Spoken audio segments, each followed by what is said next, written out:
This episode is sponsored by PAX, the gold standard in emergency response bags. So when you're working under pressure, you need kit to be both dependable, tough and intuitive, and that's exactly what you get with PAX. Every bag is handcrafted by expert tailors who understand the demands of post-op care, from the high-tech, skin-friendly and environmentally responsible materials to the cutting-edge welding process that reduces seams and makes cleaning easier. PAX absolutely puts performance first. They've partnered with 3M to make perfect reflective surfaces for better visibility, and bright grey interior makes finding kit effortless and fast even in low light. With over 200 designs, PAX bags are made to suit your role, your needs and your environment.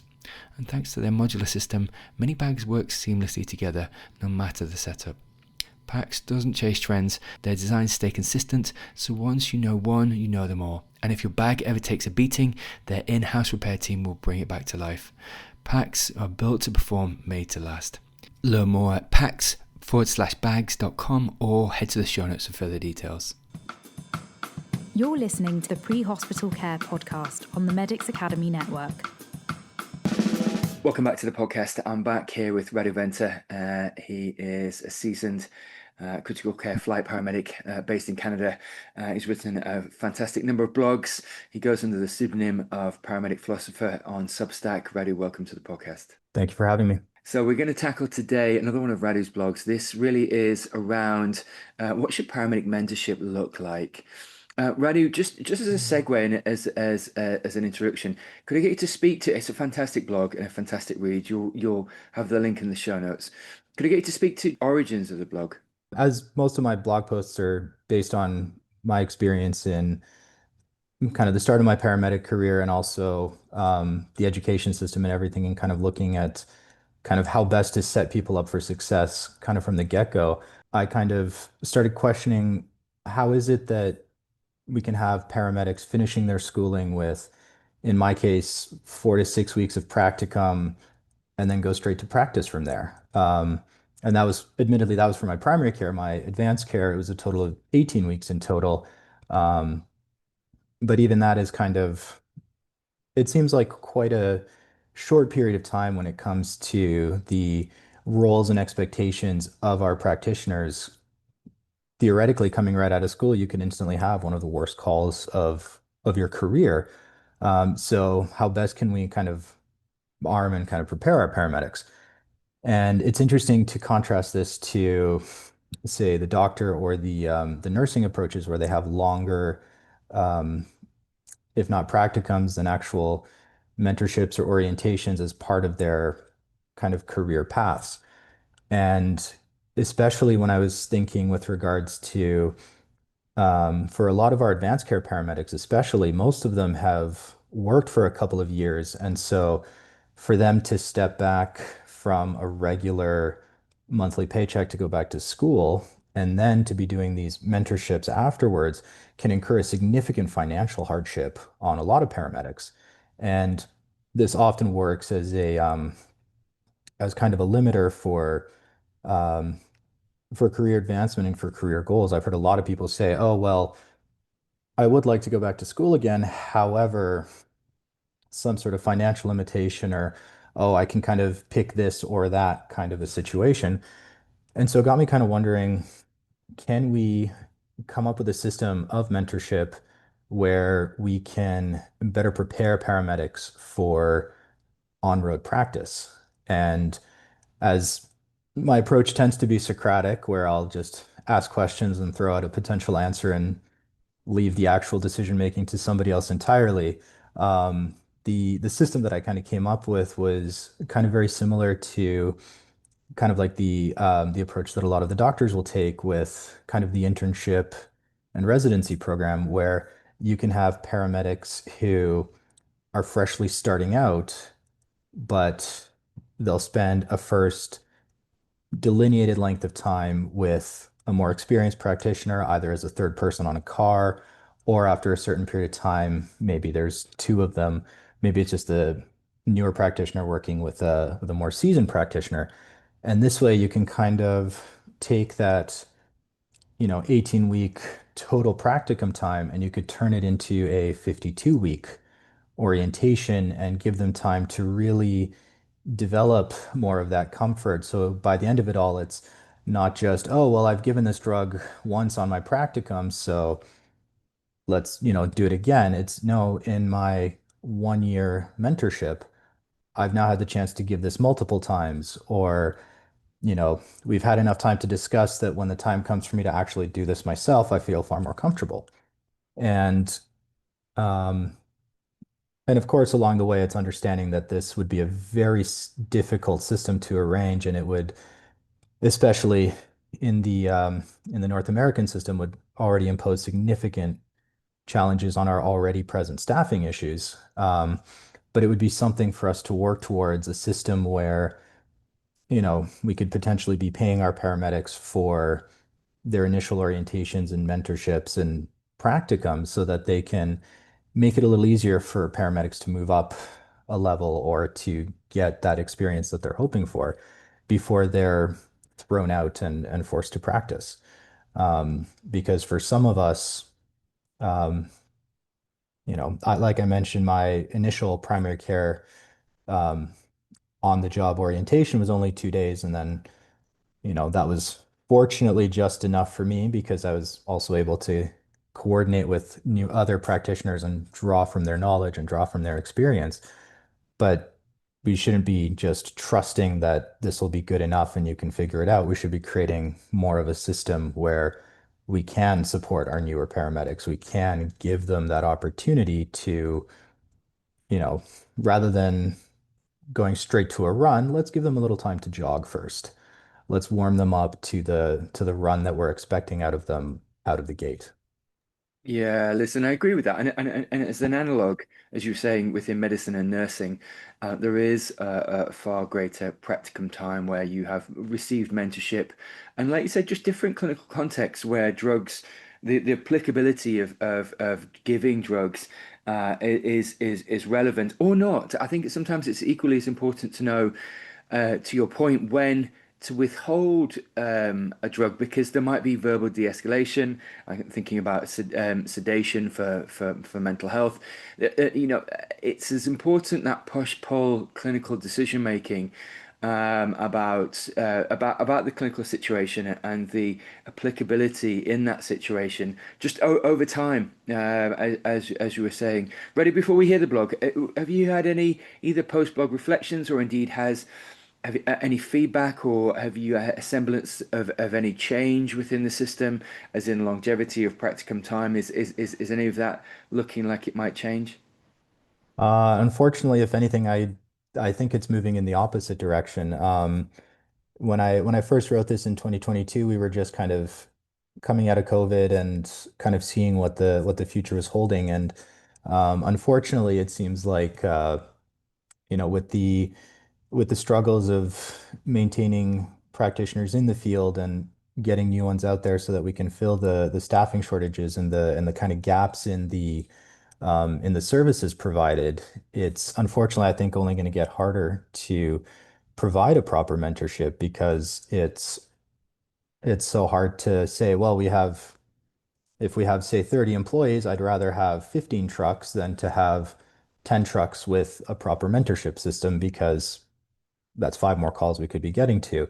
And it creates this really unfortunate push and pull between, are we preparing our practitioners effectively? Are we sending them out when they're ready? Or are we just throwing them out into the meat grinder and hoping, enough of them come back at the end of it all? And it'll be an interesting thing to see over the next couple of years if, things start moving in a different direction as the service provision improves. And well, hopefully it will improve and continue to maybe give us some chance to start looking at what, a proper mentorship program would look like. Radu, it's always a pleasure. You're just about to hear the blog now in AI format. You'll also be able to read it from the show notes. Radu, it's always a pleasure. Thank you. Thank you. Welcome to the deep dive. Today we're looking into something pretty critical. It's this gap really between getting your qualifications and actually being ready for the job, especially in these high stakes roles where every second counts. Yeah, it's a big assumption, isn't it? You get the certificate, so you must be ready. But for paramedics, primary care paramedics, the ones responding to 911 calls, that jump from student to, well, seasoned pro, it's often down to luck. Pure luck and maybe an exhausted partner. That's a really stark way to put it. We're diving into sources today that argue this whole way we've always done it approach to paramedic orientation. It's just not cutting it. It's failing the new people and maybe putting the public at risk too. Right. So our mission, you could say, is to unpack this. Look at what's wrong with the current short orientation and then really dig into this alternative idea, a structured, multi-phase kind of internship, like doctors have. Okay, internship model, we'll get to that. But first, let's tackle why the current system falls short. The sources say, pretty bluntly, it's no surprise that a paramedic on the first day is not actually ready to do the job.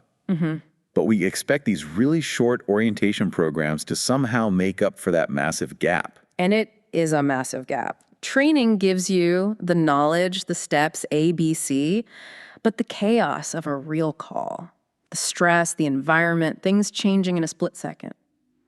You can't learn that from a book. You need supervised time on the street. Yeah, exactly. And the examples in the sources are, kind of shocking. One person's experience, 6 weeks of practicum. Okay, sounds right. But then only 2 days of actual on the ambulance orientation before they were basically working independently. 2 days, 48 hours. To take all that classroom stuff and apply it in a moving ambulance under pressure? Right. That's barely enough time to figure out where they keep the spare oxygen tanks, let alone get comfortable. It feels more like ticking a box than actual training. And the sources show what happens next. That 2-day rush, it only gave the barest sense of doing the job. And here's the kicker. It took months after that orientation just to feel sort of comfortable and actual real confidence. The sources say years, sometimes 4 or 5 years. Wait, hang on. 2 days of support, but it takes maybe 1,500 days or more to actually feel fully competent. That's not a gap, that's a canyon. You're essentially asking you paramedics to just hope for the best for a really long time. Think about what that does to someone mentally. Yeah. Constantly worried you'll miss something, make a mistake, because deep down you know you haven't seen enough yet. The sources call it the greatest disservice, sending people out unprepared for such a demanding job. So this isn't just about individual confidence, it's a structural issue, right? This lack of supported practice creates a huge risk. The sources talk about practitioners being thrust out into practice without any further support. Yeah, and just hoping their partner that day is experienced. The hopium crisis, as the source calls it. Exactly. Hoping your partner knows the ropes. But the really scary part, the sources highlight, you might get paired with someone who only finished their orientation a few months ago. Oh, wow. So middle of the night, serious call, maybe a cardiac arrest, and you could have 2 relatively new people trying to manage it, both with maybe less than a year's experience between them. That's the potential nightmare scenario because, like the sources say, they might get a call that's just beyond their ability to manage. And it's not just about knowing the textbook procedure. It's about recognizing the situation itself. Precisely. Recognizing the subtle signs that things are about to go really wrong. The sources worry they might not even recognize those situations in the first place. That kind of situational awareness, that only comes with experience. Okay, so that inability to recognize the severity or the shift, that's crucial. It's not just following steps. It's knowing when the steps aren't enough or when you need backup now. Exactly. So any good system needs to do 2 things. Build solid skills for the everyday calls and expose people to the tough, less common ones, but with a safety net. The current way. It often fails on both counts. Which brings us to the proposed fix. If the current system is too short, too reliant on luck, what's the alternative? The sources suggest this internship or residency model, borrowed from medicine, to create a more supportive industry. Yeah, it's about structure. It lays out 4 clear phases for a paramedic's career development. It's designed so you're never really thrown in the deep end alone too early. Competence has to be shown, not just assumed after a certain date. Okay, let's break that down. Phase 1, initial orientation. How's that different from the current 2 days? Well, first off, it's longer. But crucially, the new paramedic orients with a full crew. That means there are always at least 2 other experienced practitioners on the truck who are already cleared to practice unsupervised. So they're observing, helping, but there's built-in backup. Redundancy. Right. It's a proper introduction, not just here's the truck, good luck. Okay, makes sense. Then after that, phase 2, new practitioner status. This sounds like the core change. It really is. As a new practitioner, you can only practice with an experienced practitioner. This is the mandatory mentorship period. This is where you get those hours, those calls, but always with senior support right beside you. And how do they define experienced practitioner? It can't just be anyone who finished phase 2, right? Definitely not. The sources suggest a minimum of 2 years on the job, maybe more. And critically, they need to have completed phase 4 themselves, meaning they're actually trained and signed off as a mentor. Oh. The whole point is to stop those risky pairings of 2 new people and make sure complex situations are always handled with a veteran present. That minimum 2 years, plus being certified as a mentor, that fundamentally changes things. It's structured support, not just hoping you get lucky with your partner assignment. Then comes phase 3, regular practitioner status. After, say, a year or 2 in phase 2 and showing you're competent through reviews, you get signed off. Now you can work with other regular practitioners or experienced ones. You're trusted in the senior role, but you're still learning. Right. And that leads to the final step, phase 4, experienced practitioner status. This isn't automatic, is it? It's about more than just time served. Correct. You need the practice hours, but you also have to show you can effectively mentor and support the newer practitioners coming through. It makes mentoring an actual recognized skill, a career step, not just something dumped on senior staff. That's really interesting. It seems like it tackles burnout for the veterans, too, by valuing their teaching role while making sure the new people are properly supported. It builds confidence in doing the job and confidence in teaching it. It professionalizes the mentorship aspect, which should be core to the profession anyway. Okay, but let's talk logistics.